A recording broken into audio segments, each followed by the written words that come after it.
So, welcome back to the Dassault System. I didn't say it as nice as the voice you just heard, but Dassault System Connected Industry event, our virtual event here live from Munich. Now we'll be talking about simulation as a core component for sustainable development processes.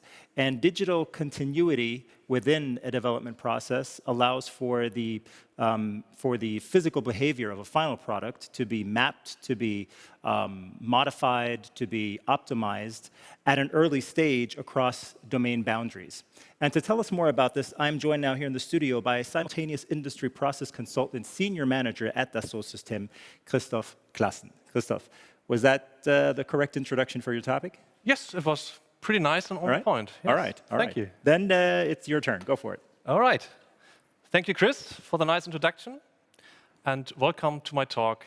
As said, I will focus today on development processes and where the simulation is located in these kind of processes. To do so, I will start with a very classical and well-known diagram, the V diagram. And this really takes you where the development process is located and orientated. We start with the requirements, go down the different steps. So go down from the requirements to the system design, to component design, domain-specific design, and then back up the other leg of my setup in order to have then the validation phase. Can you check, please? I cannot click right now. I cannot forward. So can you, yes? Yes, I can try. Yes, now it's working. Perfect. So being here, I still have not said anything about simulation right now. So where is simulation located in this traditional process? It is tricky to answer this question. And when you go into the customers and really to the engineering departments, they give you different answers. And just looking at the V diagram, you have the right leg of the V, which describes you, well, this is the validation phase. So a lot of companies and a lot of departments put simulation somehow on the right part of the V when the design process is over. On the other hand, we have this preloaded simulation where we try to simulate during the design phase, where we try to figure out what is going on while we're designing, and we do not have to have anything assembled and built up again. So I made my life easy, and for the time being, I just put simulation in the center, saying it is the connecting point between the different layers we have, and of course, between the left leg of my V and the right leg of my V. So somehow connecting the requirements and the design stages with physical information. I have separated between different simulation, let's say, domains, not saying that the other domains are not physical and the other simulation are not physical. When I'm talking about physical simulation, I'm referring to the core component and the core value of SIMULIA. So where we have 3D simulation, where we talk about having a geometry enhanced with physical properties like the material properties, the material behavior, boundary conditions, and so on. So we have a tight linkage of simulation with CAD data, so the geometry. On the other hand, we have a tight linkage to the system behavior and just system description. So our components we design and our components we try to simulate are not left alone. They are somehow, at the end of the day, part of a car, part of an airplane, whatsoever. So we have this tight linkage to a system description where we know what are our initial states we want to simulate. The core value of simulation, to end with that, is really to reduce cost. So I've depicted here also a famous graph where you see, well, cost reduction can be easily done if you shift decisions to an early design stage. And very important, these decisions, well, it's not helpful if you just decide. They have to be profound and based on values and really on numbers at the end of the day, so that you are assured that the product you're designing is working at the end of the day.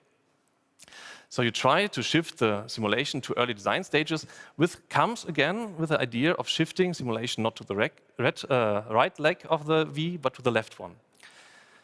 If you ask an engineer, why are you simulating? He will always tell you, well, I try to understand my problem, I try to understand my product here, and I try to understand the design I'm doing. So he is reaching out for more knowledge. And if you have your product is fine and running and everything is well established, again, you want to optimize your product, you want to reduce cost, so you go into an optimization stage. All this can be done in a virtual step, so on the left leg of my V.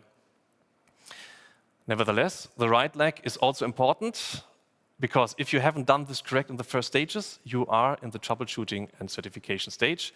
Well, first troubleshooting, so if everything went wrong and you have a product ready, the simulation will help you in this process to come back and see where is the problem coming from and what are the alternatives and what can we do about it. And the certification, this is the part when measurement is replaced by simulation. So when you have multiple design variants to verify, and it's much just too cost expensive to run all this through measurement. However, as I said, simulation does not really fit in this V diagram, and we have something in this, the talk before this one explained the 3D experience platform in all beauty. We need somehow to change the process a bit and to really get and leverage the value of simulation in the development process. So I have here now, let's say, combined simulation and CAD design. As I said in the previous slide, we are here in a stage where simulation is in need of CAD, and this is often the biggest issue we have, that the CAD design is dislinked from the simulation. So we bring them together in one layer, saying, this is our engineering layer. So here lives everything, the design, the simulation, and they enhance each other. On top of that, we have the previous layers, of course, as well. So a solution layer, a functional layer, where again, the simulation kicks in and fills the layer and the things we define and we design to a complete setup. So now we have some kind of a virtual description of our product. However, we are still in design stage. So what do we need on top? Of course, we need the requirements. And the requirements come in as a vertical layer, defining and opening themselves as an interlayer between all the different functional solution and engineering parts, and all these can access it and can use the information and change the information, redefine and make it more precise. To organize all that, we need, of course, the orchestration, and to make informed changes, to keep track on everything, we build around the change management and project management. So this really is now somehow the definition of what we want to do with a platform approach, with a 3D experience approach in terms of simulation, and how we try to really bring it to the center of the development process. So at the end of the day, that you can get really the full value out of the simulation you want to have. Enough concerning pictures and trigrams and let's say enough about these graphs. Let's come to examples. And I've prepared 3. So 3 examples where we have the different design stages and where simulation is used. I will start with one where we have this front loading, so really a design driven by simulation. And it can be represented very well with the V diagram and the representation for the platform. This example I have here is vehicle aerodynamics. So here you are designing your car and you want to know what is my drag coefficient. So a number you, at the end of the day, need to state in your documentation, which is necessary for the certification of your car, but also a number which is relevant for your user. So what is the range of the car? How much fuel does it need? How much battery does it need? And what you see here on the slide is are two different things. The lower level is what you would do if you follow the standard V, and you have, at the end of the day, a product you put in the wind tunnel and test and find out your drag coefficient. You can do all this early in the design stage in a virtual test, in a virtual wind tunnel test. The upper video shows the same test or the same car, but not in a wind tunnel, but on real road conditions. So we added turbulences, we added a side wind, and so on. And what you see on the left are the results. So we have 3 different design variants. An initial one, that's the red one. Left is the part in the wind tunnel, right the part, the same test on real road conditions. So red initial state, and the lighter blue one, you will see, okay, there is an improvement in the wind tunnel, not real road conditions. And the third one, the dark blue, says, well, here we have improvement in both wind tunnel and real road conditions. And your design decision now will be, in a, as I said, early stage, nothing produced yet, we will go, of course, with a design that helps on both, on real-world conditions and the wind tunnel, and may take this, because this is really representing later on your user experience, so they want also feel that the car has a longer range and that you use less fuel. It's not only the data sheet they are looking at. The second example goes to the right leg of the V. So now we are in a phase of our design where everything is ready. We have designed everything. We are now in a state that everything is there. It's finalized. And now we are in this validation state, so where we just need to validate that what we have done is correct. And what I'm using here as example is the specific absorption rate. Also something you will have come along with, but maybe you're not aware. So it is a value that comes and is very prominent in the mobile phone industry, where you state, and that's what it's doing, somehow the absorption of the electromagnetic field transmitted by your device to your body, which will absorb it and somehow heat up. So this is described by the specific absorption rate, and there are strict regularities around which are the numbers allowed and which are not. And this is now turning slowly in the way that we are in the TMN industry, and the car manufacturers are asked, well, what are your values here for this specific absorption rate? Because the car more and more behave like a mobile phone. They are connecting to everything. You have antennas everywhere, on the roof, in the bumper, inside your car. So this question pops up more and more, and simulation helps you a lot because you have many variants to solve. Every design change of your car, every variant of your car will produce a different field behavior. So here is really where simulation helps you on a very late stage of your product development, when everything is ready and you have to certify your car and state this value in a process when actually your car is already produced.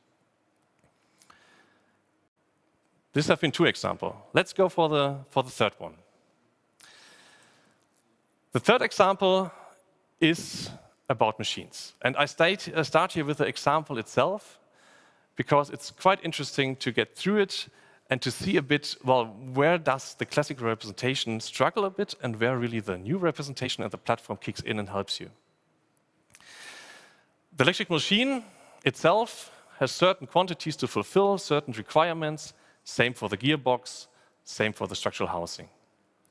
And if you now just read through it, through all the different things stated here, you will find competing conditions. So for example, let's go for the electric machine and have a look what is required. And the lowest or the latest statement is thermal management. So you have electric machine, you have coils, you have currents, and what will happen is the machine will heat up. So you somehow have to get rid of this heat. And you have to take care of this during your design process, of course. You have the competing, let's call it silos, so you have the guys who do the structural housing. And one of the first point on the list is protection. So what would help the electric guys designing the machine to get rid of the heat? Well, it would help to make holes in the housing or take the housing away. This is totally in contrast to what the housing's purpose is. So we have the competing conditions we need to solve, and we need to solve in the development process. And we can paint this picture a bit bigger.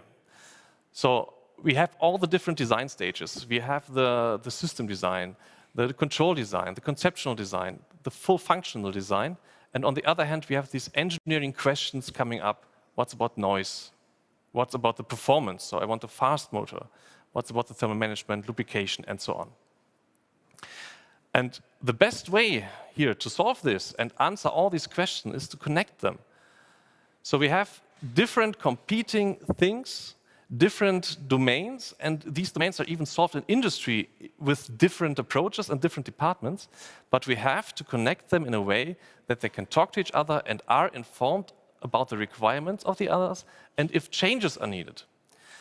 So the biggest connection we have to draw here is the one, of course, between the design and the simulation, because here we can really create value.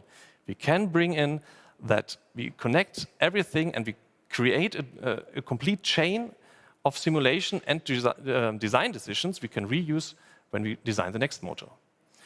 Of course, there are side effects, there are other domains we can look at as well, but I will try to keep today the focus really on now the electrical drive design.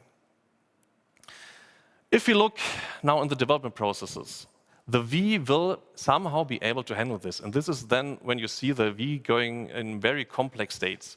So if you look in your design process, you will see that in such a complicated case, you have many different Vs somehow in a sequence, and you have to wait until there is an informed change, or until you have really gone through all those Vs, and then you go back in the loop and restart again. And here the platform approach and this a bit different idea of requirements and change management and the orchestration really brings the change, because you do use the same cut data for all the different domains. You use a process ordering everything. You use a requirement management which is accessible from all layers, and the project management helps you through as well. Let's have a look at that in more detail, and to not have the full picture and bring everything in at once, let's have a look at the electromagnetic performance and strength and stiffness. These parts are important in terms of, we have again here competing design quantities. So you have an electric machine which is rotating very, very fast. So we have somehow to produce a design that is stiff and that holds all these forces that come into play when you go with very, very high speeds.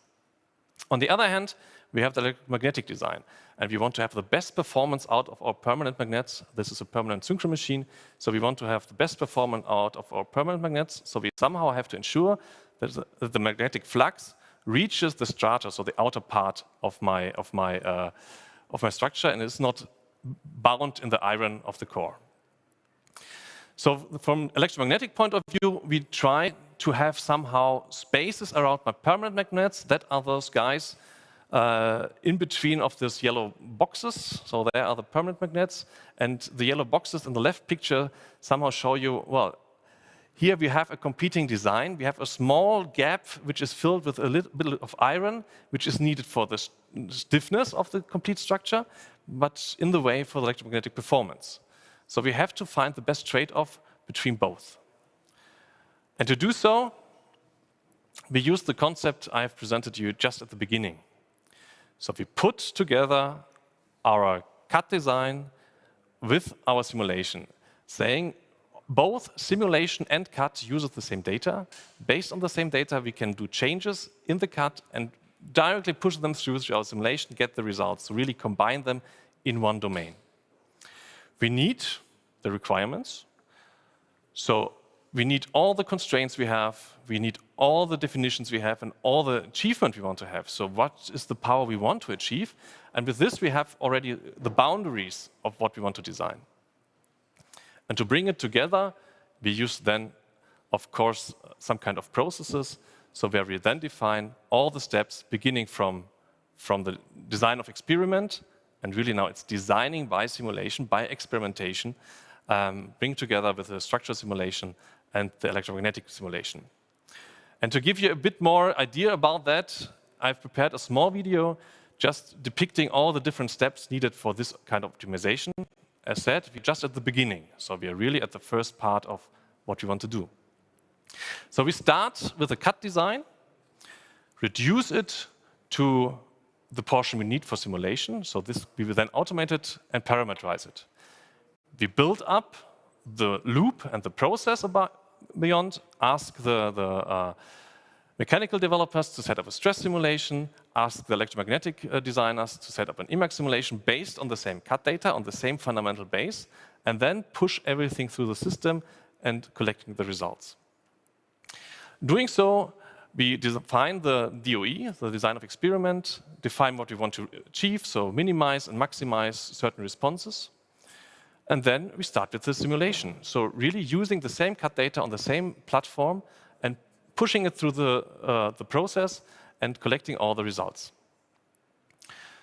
Then we have the chance to compare to our requirements and figure out which results fulfill the requirements and which do the best. We make a selection, compare in more detail, so really look at the graphs, and then we have something very smart in place. So now we can say, okay, we choose our champion we want to go further with, say this is now my new design, kick on all this change management, kick the project management, and of course make an informed change. So we inform our colleagues, this is the design chosen, here's the new design, and you can use it and live with it. And do now the next steps.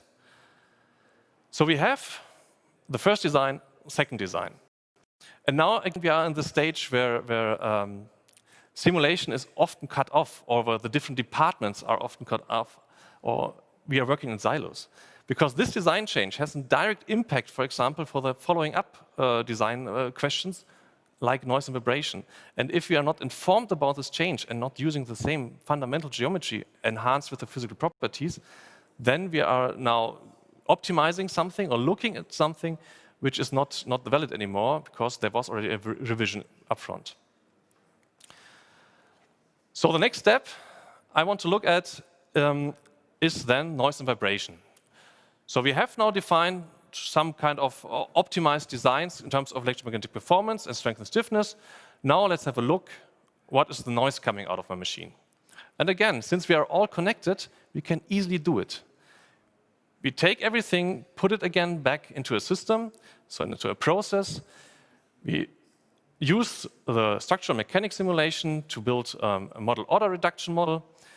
Then use the electromagnetic simulation to define the forces, what is that again generated on my structure, on my machine, and then put everything through to a multi-body simulation, and they're really then looking at what is coming out, what is the vibration of my model, taking into account all the moving parts, and from this, knowing the vibration, we can directly access the acoustics and the sound. So this really helps you to get through all these processes and to fulfill all the requirements step by step by step.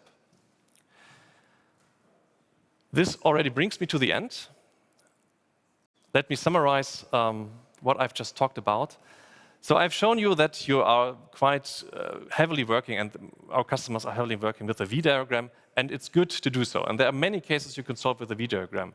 But if we come to more complex things and we have these competing design goals, different physics involved, a platform approach will help you a lot from simulation point of view, and especially if you bring together the CAD design with the simulation in one layer. On top, you get all these things like collaboration, associativity, automated design processes, and so on. So all the additional value the platform brings, and which have been talked about today a lot, I think. So thanks, and I will give back to Chris. All right, and I'm going to give it right back to you, Christoph. All right. Because we're just about ready to get into some Q&As here. Some questions during our Q&A. And the first question would be, you have shown SAR calculation, or you call it SAR? Yeah, specific absorption rate. Right. Are there already regulations that make these things necessary for the TNM industry? Yes. So there are indeed regulations which came up this year, I think in France. Around June or July, they got active, saying that you have to state the SAR value, so the specific absorption rate, or how it's called in the different countries. You have to state that for every device having transmitting antennas above a certain limit. So yes, it is not the TNM industry is addressed directly, but since the cars are somehow moving mobile phones, let's say, they are directly on the spot. And yes, they have started already looking at that in detail. Okay, cool. Next question. Is the simulation 100% accurate? That's a good question. Simulation is not very often 100% accurate. So simulation is a kind of approximation we perform. So what we do is we take the geometry, we build a model, and of course we do approximations. So we do a discretization of our problem. We run different steps to build up this model. But what you can say, you can get as accurate as you want, just depending how much effort you spend. So it's staying an approximation simulation, but it's getting you as close as you want to be. Close as possible. We are already using different kinds of software for the different disciplines you mentioned. However, the connectivity you showed looks very interesting. My question would be, if we want to introduce 3DX in our company, what would be the best discipline to start with, or is it at all, or is it at all, or is it all or nothing? There we go. No, it's definitely not all or nothing. So we can really start with single domains or single ideas. So we can really start off saying, okay, we want to use our requirement management we have and take all the steps beyond. Or we say we want to bring in the CAD we have and use the simulation on the platform, the connectivity on the platform that the simulation brings. So there are a lot of entry points, and it's for sure not all at once you need, no. Okay. And one more. All right? There are many efforts towards MBSE. Yes. What is the difference to MBSE? MBSE, model-based system engineering. It is part of the game, so it is can be easily incorporated in this complete structure I've shown. There are different approaches. So sometimes the V is shown with MBSE, where you say you concentrate on the left leg of the V and going all up and down with the verification and the definition phases and so on. What I've shown is just a different type of model-based system engineering, and you can really pull all the methodology of MBSE on it without any issue. All right. That answers your questions, I hope. Thank you very much for your time, You're welcome. for the answers, for the information. Stay healthy, and see you again soon. Mr. Thank Claßen. you. Thank you.